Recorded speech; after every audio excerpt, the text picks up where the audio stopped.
नमस्कार दोस्तों, मैं सतीश त्रिपाठी एसटीएफ न्यूज़ पे आपका हार्दिक स्वागत करता हूँ। दोस्तों, आज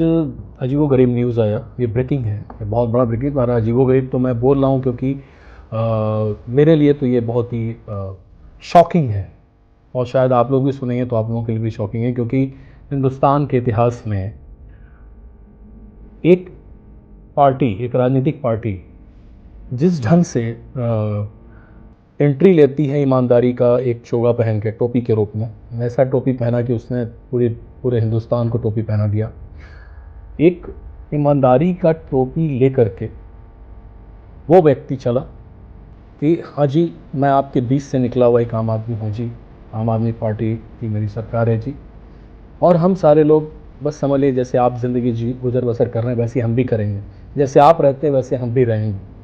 और आप ही की तरह हमारी भी ज़िंदगी होगी, और हम आपके बीच से ही निकले हुए लोग हैं। हम मिडिल क्लास लोग हैं, मिडिल क्लास की तरह रहेंगे, जैसे आप लोग रहते हैं वैसे ही रहेंगे। जो जो उसने कमिटमेंट किया, पहले तो कमिटमेंट था कि हमें राजनीतिक पार्टी ही नहीं बनानी है, खैर वो बन गई। फिर कमिटमेंट था कि बहुत सारी कमिटमेंट किए कि ज़िंदगी में मर जाऊंगा लेकिन अपने बच्चों की के सर के ऊपर हाथ रख के, जो आदमी अपने बच्चे के सर के ऊपर हाथ रख के कसम खा के उस कसम से मुकर जाए, क्या बोलूँ उसके लिए कोई शब्द इस धरती पे, मतलब हमारे ख्याल से जो वर्स्ट शब्द भी होगा ना, उसको भी शर्म आएगी कि यार किससे मुझे तुम तुलना कर रहे हो, किस व्यक्ति से। उसके बाद घर के लिए अनाउंसमेंट आपने देखा अभी ऑपरेशन शीश महल हुआ उसमें कि हमारे ख्याल से पूरे हिंदुस्तान की आंखें इतनी बड़ी बड़ी हो गई, चौकन्नी एकदम हो गई, चकाचौंध से देख के घर, किचन, ड्राइंग रूम। ये व्यक्ति बोलता था शीला दीक्षित जी के बारे में, जो मुख्यमंत्री थी दिल्ली की, और सच मायने में, सही मायने में मैं दिल से बोलता हूँ, मैं किसी राजनीतिक पार्टी से जुड़ा तो नहीं हूँ अभी तक,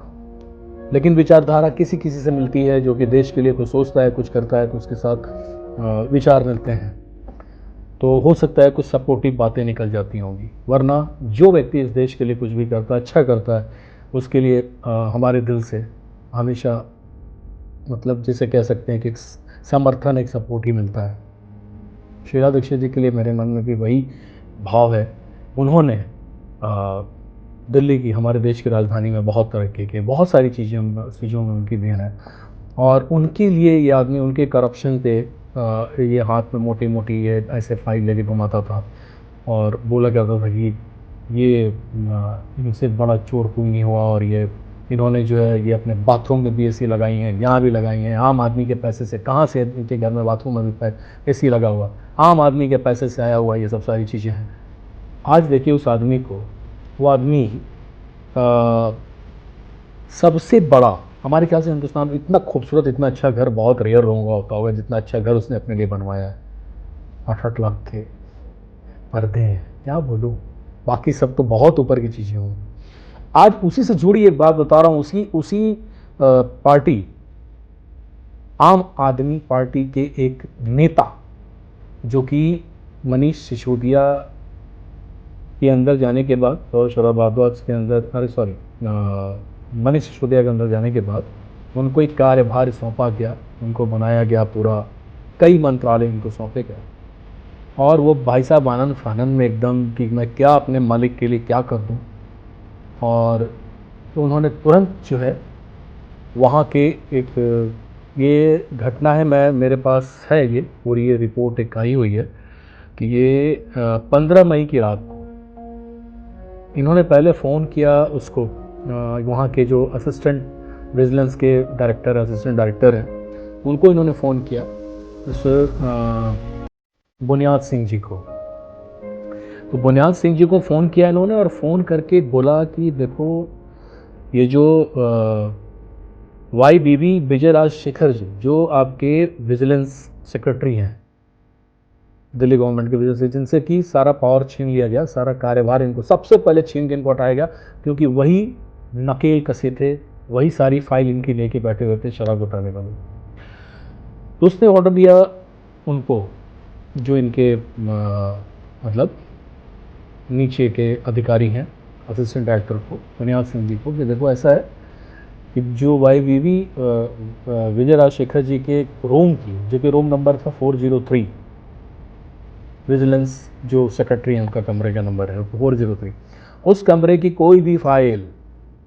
किसी को भी नहीं दी जाएगी बिना मेरे इजाज़त के। कोई फाइल किसी को भी तुम देना मत। और पहली चीज़ कि आज रात में तुम ताला खोलोगे, ताला खोल के सारी फाइल निकालो उनके कमरे में से। अब उन्होंने, मतलब कि बुनियाद सिंह जी ने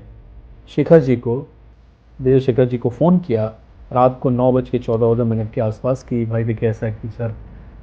मेरे ऊपर से ऑर्डर आया है सौरभ भारद्वाज जी का, उन्होंने बोला है कि आपके रूम की फ़ाइल निकाल के उनको देनी है। तो उन्होंने स्ट्रिक्टली ऑब्जेक्शन किया, कहा कि देखो ऐसा है कि अगर मेरे कमरे में घुसने की भी हिमाकत मत करना कोई लोग, और कोई भी आदमी मेरे कमरे में विदाउट माई